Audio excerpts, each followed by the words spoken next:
In this challenge, you are required to calculate and print the sum of the elements in an array, keeping in mind that some of those integers may be quite large. Function description. Complete a very big sum function in the editor below. It must return the sum of all array elements. A very big sum has the following parameters. An AR, n, is an array of integers. Return long the sum of all array elements. Input format. The first line of the input consists of an integer n. The next line contains n space separated integers contained in the array. Output format. Return the integer sum of the elements in the array.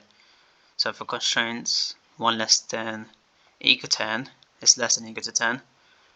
0 less than equal to array is less than equal to 10 to the power of 10. So this is the sample input and this is the output. And note, the range of the 32-bit integer is this. It won't let me highlight it. When we add several integer values, the resulting sum might exceed the above range. You might need to use a long integer in C, C++, Java to store such sums. Well, luckily I'm not going to use any of those languages. I'm going to use Python for this problem. Alright, let's go.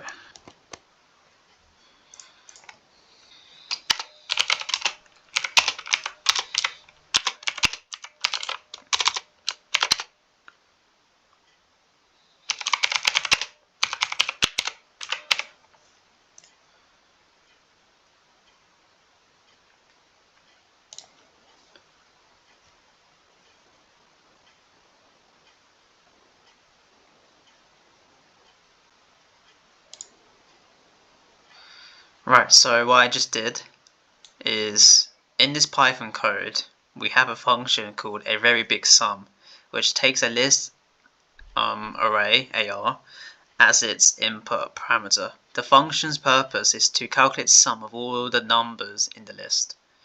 We start by using a for loop